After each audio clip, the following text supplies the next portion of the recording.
Hello people, welcome to my vlog. If this is your first time here, welcome, but you have missed out on 12 episodes of my musings, and I urge you to find me on YouTube so you can catch up. My name is Hawa Mundi, and not only do I turn 35 today, on this day last year I launched the Howie's Musings project, and I must confess, like everything I do one step at a time, I started this project not knowing how far it will go or if it would even survive a year, especially given the fact that there are many other things I have to attend to. So to say I'm grateful for how well this project has gone would be an understatement. It surpassed my wildest imagination. And so at the end of today's episode, I would be giving credit to those who have indeed made this journey seamless for me. As this episode marks the anniversary of the project, hopefully I'll try to keep it short like the very first episode, where, if you recall, I said I would be sharing my thoughts about various societal issues using altruistic lenses. One of the major motivations of this project is my disappointment in the way many of us think.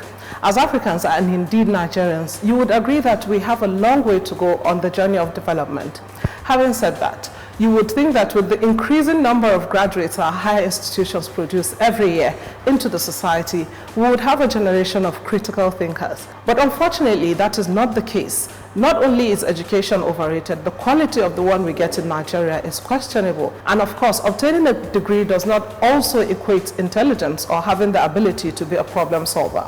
Apparently, those of us who have been to tertiary institutions are aware of how critical research methodology is in building analytical skills among students, as they must be tested on their critical quest for knowledge. That's why students are mandated to develop a hypothesis for a project or a thesis, as the case may be, for presentation at the end of their programs.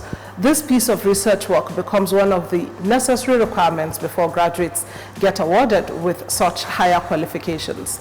The rationale behind the idea is to ensure that our graduates are equipped with critical thought and problem-solving skills with comparative capacity to compete favorably with their global peers. But since we are keeping it short in today's video, I would rather we don't dabble into the manner most Nigerian students come up with their final year projects. But if we look at well, we will see why we say ordinary to verify facts if they had our people. Now, the goal of educational philosophy is defeated if a medical doctor finds it reasonable to suggest to any patient that their condition is spiritual, simply because he couldn't diagnose the ailment his patient is suffering from, rather than evaluating the whole condition critically to understand that it's the constraints of the hospital facility and inadequate resources that make him and his team unable to accurately trace an ailment for treatment. The educational foundation for the future of the nation is jeopardized once the people become comfortable with the situation in our primary and secondary schools, where most of our teachers themselves are incompetent to impart knowledge to students under their care. But the public is quick to attack any attempt for a pragmatic educational reform by trying to defend the incompetence of the teachers, thereby sabotaging the future of the next generation. Now, will our educational system not be part of the blame for producing engineers who preside over the construction of giant buildings that we witness collapsing every now and then? It is therefore the same symptom of poor educational outcome manifesting when a PhD holder or even a professor who works in the academia ends up attributing cases of mental health to demonic attacks in our communities. These are issues we witness commonly in our midst. What is our hope in reforming our educational system to produce critical thinkers and problem solvers in large portion if the drivers of our higher learning and research institutions are such deeply superstitious people? Can you give what you don't have? Besides these inherent challenges in the academic and administrative aspects of our educational system, we also have to admit that there is an attitudinal impediment at the societal level, which discourages the learning and application of analytical skills in evaluating the societal issues we are dealing with. How much more finding workable solutions to eradicate them? For instance, it's very common to associate people who give in-depth analysis of issues with white men or Jews, as in the case of my people in the north, labeling someone a Bayahude, loosely translated as a Jew. The name is usually used to refer to people who are always calculative of their finances, deeply curious about culturally prohibited questions, less emotional when it comes to herds mentality, and people who plan the number of children to have. So one would ask, If these attributes should always be seen as the sole property of the whites or Jews, then we have to ask ourselves, what is it we practice culturally, socially, economically, and politically that qualifies for those outside our enclave to copy from us? What do we have to give the world? This doesn't mean that there are no Westerners or Jews who are superstitious, but the superstitious ones in those societies have already been filtered out by the system. A system that acknowledges intelligence, hard work, and excellence, thereby taking the less qualified to the back seat. This is justice, if you ask me.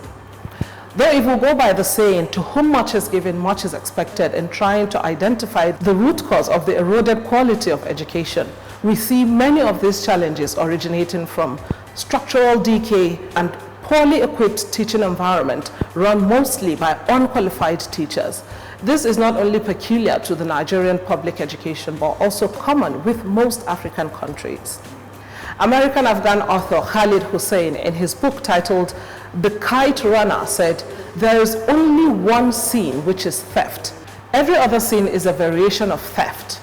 When you kill a man, you steal a life. You steal his wife's right to husband, and you rob his children a father. When you cheat, you steal the right to fairness. When you lie, you steal someone's right to truth." Here I would add that when we deny the younger ones an opportunity to maximize the ability of their reasoning faculty, it is as good as stealing their right to put their brains into optimum use, brains that they have been given to make Nigeria a better place.